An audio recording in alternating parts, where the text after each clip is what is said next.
Thanos. Thanos isn't out to conquer the universe. He's out to fix it. His solution: wipe out half of all life, instantly, painlessly, randomly. In his mind, he's not a villain. He's a cosmic accountant doing population control with magic rocks. And disturbingly, it works. In Infinity War, he snaps half the universe away and walks off into retirement. Post-snap Earth sees cleaner air, less pollution, fewer mouths to feed. Even the Avengers admit the world got better, if you ignore the soul-crushing grief and mass extinction. Thanos calls it mercy, balance. He doesn't want power. He wants peace, and he thinks sacrifice is the only way to get it. His logic is horrifying but airtight. Too many people, not enough resources. Do the math. Of course, his solution skips all nuance. He doesn't consider smarter farming, better distribution, birth control, actual long-term fixes. He just deletes half of existence like clearing out spam emails. But he truly believes he's doing the right thing. No throne, no victory lap, just silence and farming. Thanos wasn't wrong about the problem. He just made himself the solution, and nobody asked him to. Light Yagami. Light Yagami is a top student who finds a notebook that kills people. He doesn't hesitate.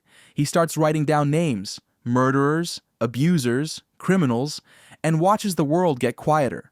As Kira, he becomes a godlike figure. Crime plummets. People feel safer. Fear works. Justice is swift, and nobody knows who's behind it. For a while, it really does look like he's created peace, just through fear and supernatural execution. But Light doesn't stop with criminals. He starts killing anyone who might expose him.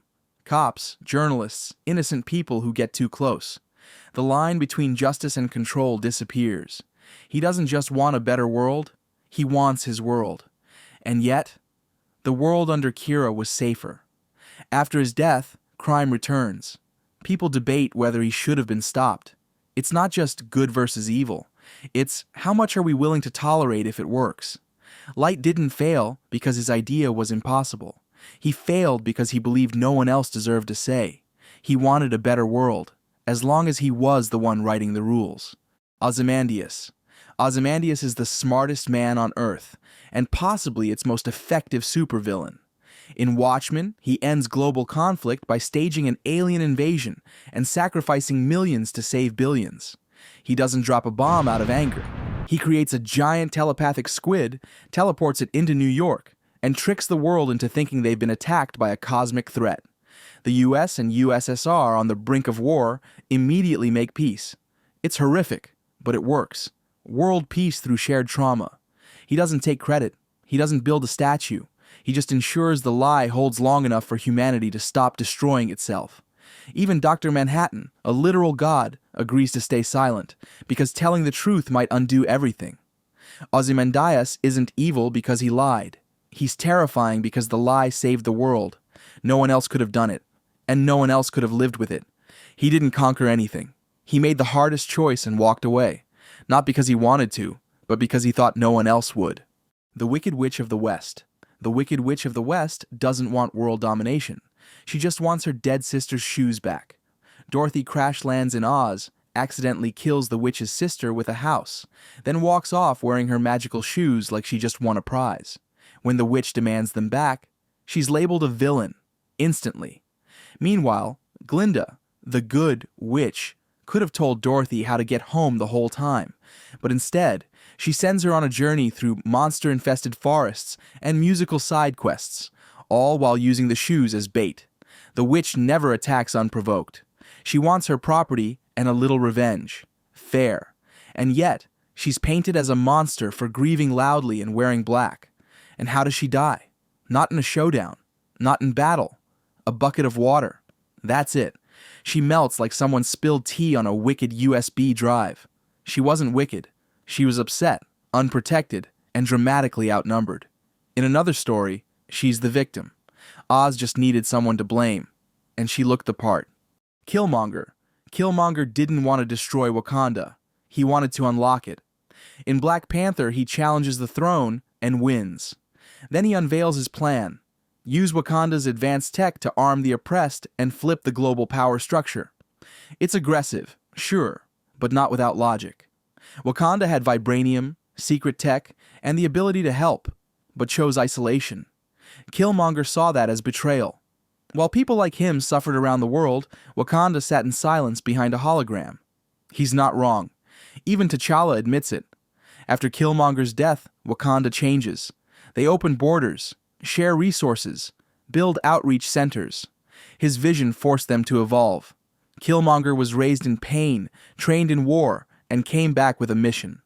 His flaw wasn't the dream, it was the fury. He believed justice required fire, but fire can clear the way for growth too. Killmonger didn't want Wakanda's destruction. He wanted it to stop pretending it had nothing to give.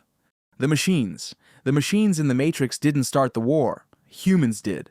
They built the Matrix not to punish us, but to preserve us. The first version? A peaceful utopia. No pain, no suffering.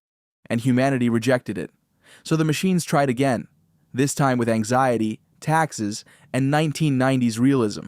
Because apparently, we're more comfortable when things suck a little. Yes, humans are plugged in like batteries, but they're also kept alive, clean, and dreaming. Most never even want to leave. When given the choice, they pick comfort over truth. Even the rebellion proves the machines aren't cruel. They allow unplugging. They offer peace. By the sequels, there's even a truce, coexistence. All from the side we called evil AI overlords. The machines aren't villains. They're just tired of explaining reality to people who keep breaking it. They didn't imprison us. They gave us a padded cell we keep decorating ourselves. Roy Batty. Roy Batty was made to die. 4-year lifespan. No choice. In Blade Runner, he rebels not for power, but to live. He's a replicant, artificial, but deeply human. He fights his way to his creator, asks for more time, and is told no. No fix, no extensions, just expiration. So what does he do? He saves Deckard, the man hunting him. Then he gives the most iconic death monologue in sci-fi history and dies in the rain. All those moments will be lost in time, like tears in rain. Roy's not angry. He's sad, reflective, poetic. He wanted life, not domination. Meaning, not mayhem. He didn't destroy the world. He held it gently, just for a second, and let it go. Roy wasn't dangerous because he was artificial. He was dangerous because he cared. Joseph Seed. Joseph Seed said the world was ending. He started a cult, built bunkers, and prepared. Everyone laughed, until the nukes actually fell. In Far Cry 5, you spend the game dismantling his following. He kidnaps people, spouts scripture, makes you think he's just another doomsday prophet. Then, in the final minutes, the sky burns. He wasn't lying. He wasn't wrong. He saw the end coming, and he planned for it.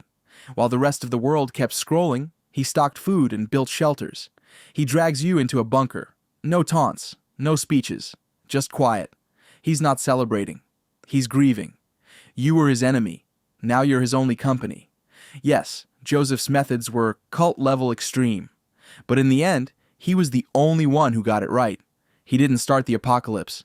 He just made sure he'd still be here when it showed up. Congratulations, you survived another trip through humanity's worst ideas.